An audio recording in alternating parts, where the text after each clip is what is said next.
I'm joining you from Migori County in the western part of Kenya.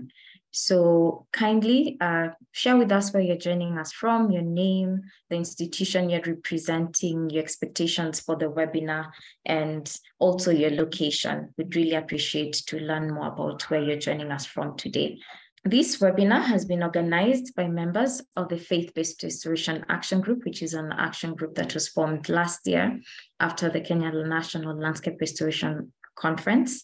And its purpose, number one, is to share the work of faith communities, or rather the work of the Faith Action Group and the members of various faith communities who are working in Kenya to restore and just discuss bottlenecks, discuss opportunities, and how we can address them. And lastly, to discuss how we can share knowledge on restoration with faith communities.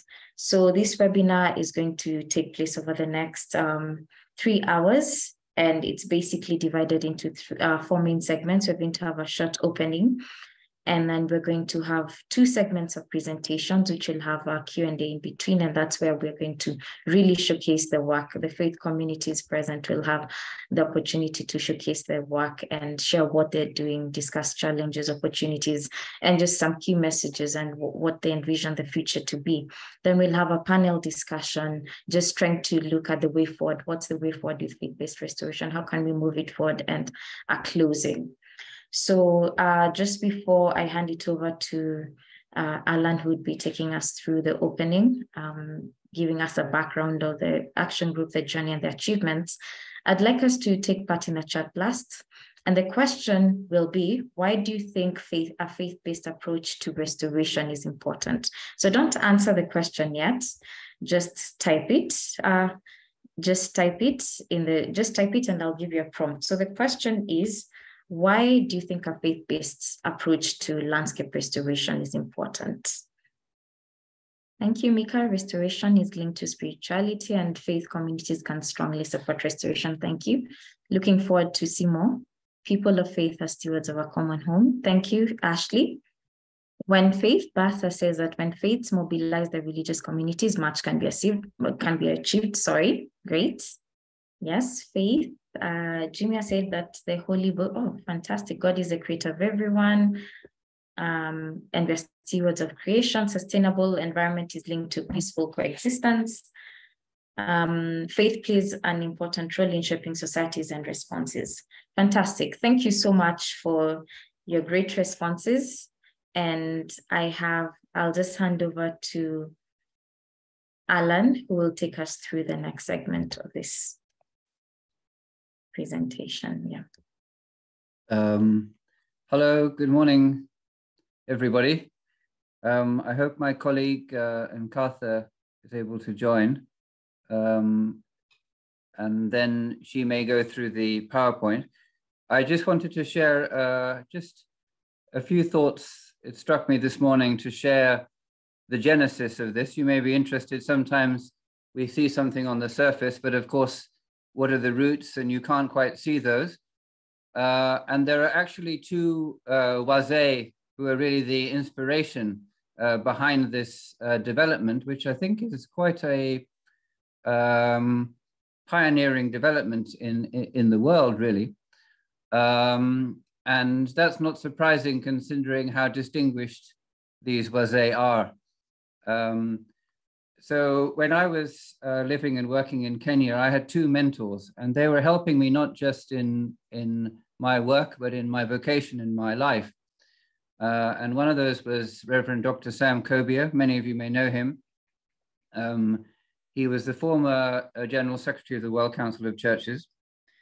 And he's, of course, serving as the chair of the National Cohesion Integration Commission currently. And the other was Dr. Dennis Garrity, who is the former Director General of ICRAF.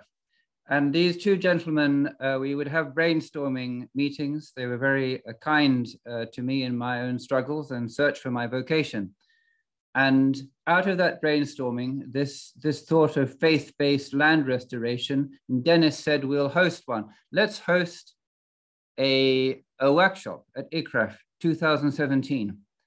And Reverend Kobia sent a special message, and some of those who are with us today now, including Sheikh Lithome. There are others here, but at that time, a retired Anglican Bishop Nzimbi and others came. I think it was the first time ever that a CGIAR research international institution had invited faith leaders to say, we need your help. And I think it's not coincidental that it's happened in Kenya, in Africa. As one of the thoughts that Laura shared, somehow religion and spirituality is so present, and unfortunately, I feel unfortunately, somehow it's been at arm's length or a distance between science and religion in coming out of Europe and coming through the kind of development thinking. So it was an amazing thing. It started, and I think all those ripples continued, and somehow you never know how those things kind of pick up, they grow. They came into the national conference, and through that national conference springboarded out under the Regreening Africa program into this. And look at that now, I mean, 109 participants kind of joining this. I think it's such an amazing, it's been so, incredible to see this. And I think it's such a interesting development that really gives so much hope. And it'll be so interesting to hear from everybody today and take this to a whole new level. So I just wanted to share those thoughts. This slide I can see is of a group who came together to do the Empowered Worldview training in land restoration, combining the Empowered Worldview, which we'll hear about later from World Vision, with how land restoration can be encouraged.